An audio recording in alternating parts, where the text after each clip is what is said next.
ప్రజలు సుఖ సంతోషాలతో ఉండాలని మంత్రాలయం రాఘవేంద్ర స్వామిని కోరుకున్నారు మంత్రి నారా లోకేష్.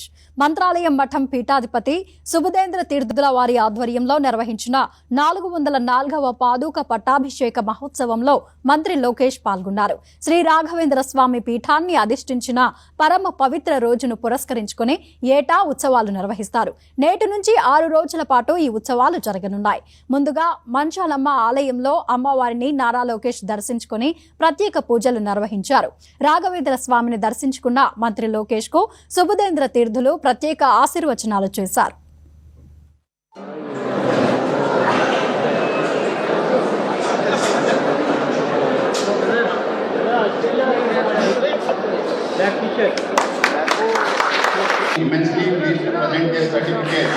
మేము మా పిల్లలతో సంతోషంగా ఉంటున్నాం అంటే దానికి కారణం Neo fresh touch floor cleaner. Neo fresh touch floor cleaner క్రిముల బారి నుంచి మనల్ని రక్షిస్తుంది మరియు మంచి సువాసన కూడా ఇస్తుంది. అయితే మీరు కూడా మీ కుటుంబంతో సంతోషంగా గడపాలనుకుంటున్నారా?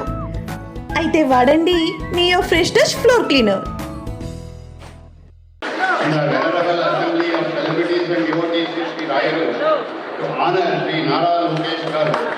Honorable Minister for Information Technology, Electronics, Communication and Human Resources, Government of Andhra Pradesh. Started his political career in 2014 and now is a value-based politician serving as the Minister of Information and Technology, Electronics and Communication and the Human Resources Development Department in the Government of Andhra Pradesh.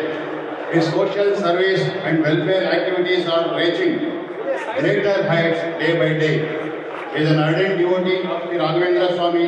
In appreciation of profundity of his devotion for God and Guru, this honor is bestowed upon Lokesh Garu and his family members. Swami is blessing Narayana Smaranigalu.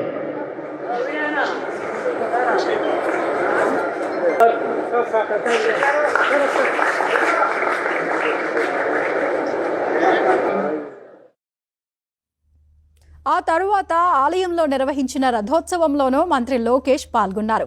మంగళ వాయిద్యాలు, అశేష భక్త జన సందోహం మధ్య మంత్రి లోకేష్ స్వయంగా రథం లాగారు. ఈ సందర్భంగా శ్రీ రాఘవేంద్ర స్వామి నామ స్మరణతో దేవాలయ ప్రాంగణం మార్మోగింది. ఆలయ ప్రాంగణంలో నూతనంగా నిర్మించిన షాపింగ్ కాంప్లెక్స్ ను మంత్రి ప్రారంభించారు. రాయలసీమలో వలసలు లేకుండా చూడాలన్నదే తన ప్రభుత్వ లక్ష్యమని లోకేష్ తెలిపారు.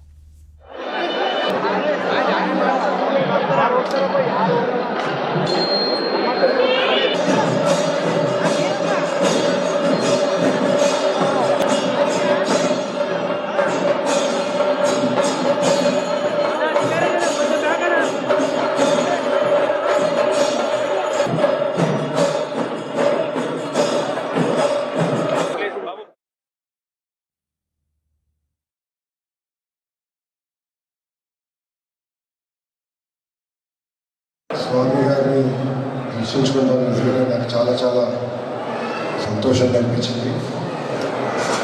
ఇది నేను రెండోసారి ఇక్కడికి వస్తాం. పాదయాత్రలో కూడా స్వామి గారి దర్శనం చేసుకోవాలని చాలామంది చాలా విషయాలు చెప్పారు. ఆనాడు మా తల్లికి ఫోన్ చేసి మా తల్లిని అడిగాను, మీ అభిప్రాయం ఏంటంటే అప్పుడు నాకు తల్లి ఒకటే చెప్పింది, నీ మనసులో ఏముందో అది నువ్వు పాటించు అని చెప్పింది. ఆ రోజు మా తల్లి చెప్పినందుకు అందరికి నష్టం జరిగింది. స్వామి గారు ఆశీస్సులు తీసుకోవడం జరిగింది. పెద్దలతో ఇంతంత ఒక చరిత్రగా మారిపోయింది. ఈరోజు రాష్ట్రంలో నూతన ప్రభుత్వం ఏర్పడిన తర్వాత ప్రజలు చల్లగా ఉండాలి, హాయిగా ఉండాలి, సంతోషంగా బతకాలి, కులాల మతాలు ప్రాంతాలు అతీతంగా తెలుగు ప్రజలు అన్ని రంగాల్లో అగ్రస్థానంలో ఉండాలని లక్ష్యంతో మేము పనిచేస్తున్నాం. ప్రజల ఆశీస్సులు మాకు ఉండాలి, దీవెనలు మాకు ఉండాలి. అహర్నిశలు మీకోసం శ్రమిస్తున్నాం.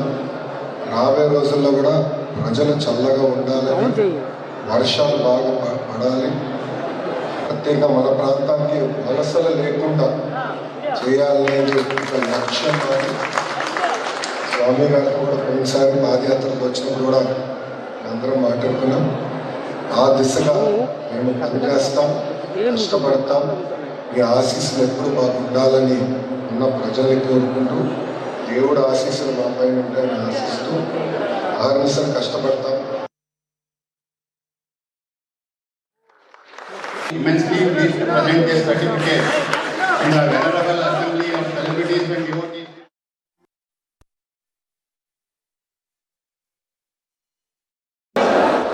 ముఖ్యమైనటువంటి ఒక విశేష కార్యక్రమం మన తెలుగు రాష్ట్రం యొక్క ఆశా జ్యోతి యువ నాయకులు, రాష్ట్ర మంత్రివర్యులు, అలాగే సహృదయులు, ధర్మశ్రద్ధ కలవారులైనటువంటి మన నారా లోకేష్ బాబు గారు ఈరోజు మా యొక్క ఆహ్వానం మేరకు ఇక్కడ విచ్చేశారు.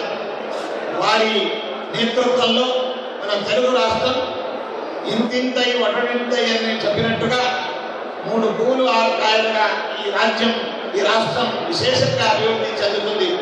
చాలా విద్యావంతులు, సహృదయులు, అలాగే నిరాడంబరమైనటువంటి వ్యక్తిత్వం. యావత్ భారతదేశంలో కాకుండా విదేశాల్లో కూడా అత్యంత పేరు ప్రఖ్యాతి పొందినటువంటి ముఖ్యమంత్రులుగా వారు పనియాడేటువంటి వ్యక్తి. అలాంటి వ్యక్తి గారు మన రాష్ట్రాన్ని నూతన రాజధాని, అలాగే మన రాష్ట్రాన్ని అభివృద్ధి పరిచేటువంటిదే వారి యొక్క ముఖ్య ధ్యేయంగా ఈ రాష్ట్రానికి ముఖ్యమంత్రులుగా మరొక మారు వారు అధికారాన్ని స్వీకరించారు. జనాల యొక్క విశేషమైనటువంటి ఆదేశం, నమ్మక, అలాగే భగవంతుని దయ, వీటన్నిటి సహయోగంతో కేంద్ర పాలితమైనటువంటి కేంద్ర ప్రభుత్వమైనటువంటి బీజేపీ మిత్రపక్షంగా, అలాగే జనసేన మిత్రపక్షంగా కూటమి ఒక వ్యవస్థతో మన రాష్ట్రంలో కొత్త ప్రభుత్వం ఏర్పడ్డది.